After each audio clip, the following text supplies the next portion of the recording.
suis Laurence, professeure de psychologie et celle derrière Parents qui apprend, un site web ayant pour mission d'outiller les parents dans la compréhension du développement des enfants et de l'éducation. En collaboration avec les Belles Combines, je vous parle aujourd'hui d'implication des enfants au partage des tâches selon différents repères du développement humain. Pour commencer, la première étape pour solliciter les enfants dans les différentes tâches qu'on veut leur proposer, c'est nous, le parent, faire le vide de notre cerveau, puis de faire la liste de toutes les tâches qu'on aimerait que nos enfants accomplissent à chaque jour ou de façon hebdomadaire. Dans un premier temps, de faire cette liste-là, ça va nous permettre après ça de faire le tri des tâches qui sont réalisables selon l'âge de nos enfants. Par exemple, un enfant de 2 ans peut nettoyer une surface en y passant un linge, tandis qu'un enfant de 5 ans peut s'occuper des poubelles en les vidant et en changeant leur sac. Il ne faut pas oublier que les enfants, dans différentes situations de leur quotidien, auront besoin de repères concrets. Donc, c'est sûr que dans le but de les motiver à réaliser certaines tâches, on a intérêt à rendre ces tâches-là concrètes et ludiques. Si je veux qu'un enfant mette la table, je peux lui faire au préalable un plan de la vaisselle à placer aux bons endroits sur la table et lui donner comme consigne de suivre les directives tel un espion en mission.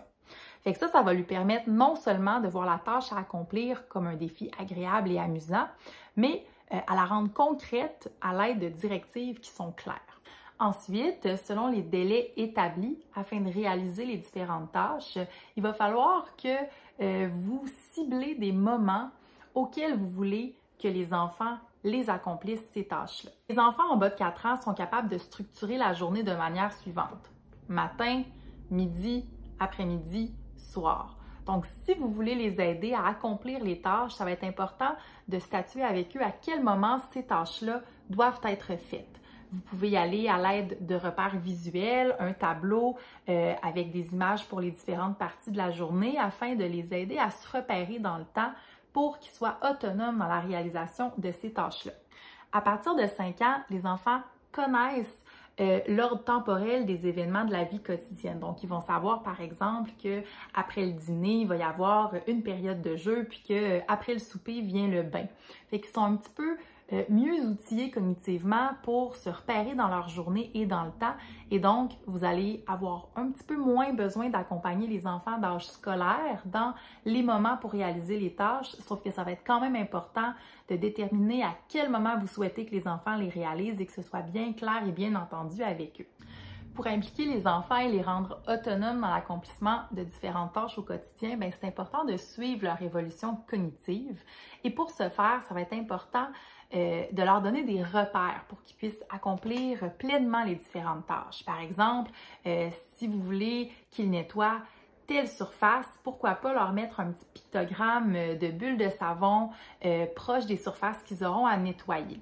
Ça va pouvoir les solliciter sur le plan de la cognition parce que de la naissance à 7 ans, il y a un grand développement de stratégies mnésiques qui vont aider les enfants à mieux comprendre leur environnement et pouvoir résoudre différentes tâches, différents problèmes, donc accomplir les tâches que les parents leur demandent en fait partie. Pour les soutenir dans ce qu'on appelle le calepin visuo-spatial, qui est une des stratégies cognitives qui aide les enfants donc à retenir de l'information, à demeurer attentifs aussi, on va vouloir donner des repères visuels parce que vers 4 ans, il y a vraiment une grande émergence à la capacité d'encoder et de reconnaître différents éléments visuels, d'y porter attention et de l'associer à la tâche concernée.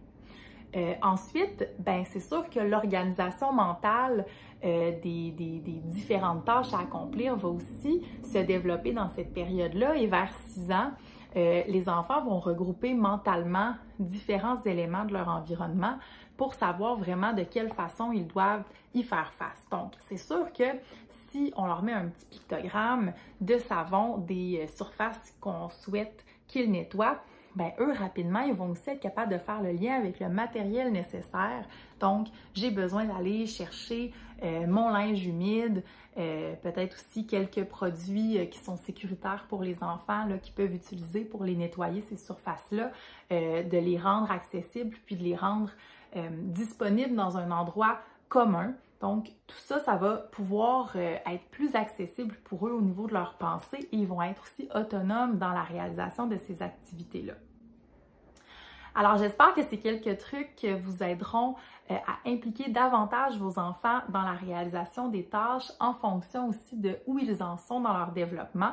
C'est sûr que de suivre leur évolution, tant physique, cognitive que socio-affective, va nous permettre en tant que parents de leur offrir des tâches réalistes selon leur âge, mais aussi de leur permettre de s'accomplir puis d'atteindre des objectifs accessibles. Alors, je vous dis à bientôt et amusez-vous avec vos enfants à vous partager tout ce qu'il y a à faire dans une journée.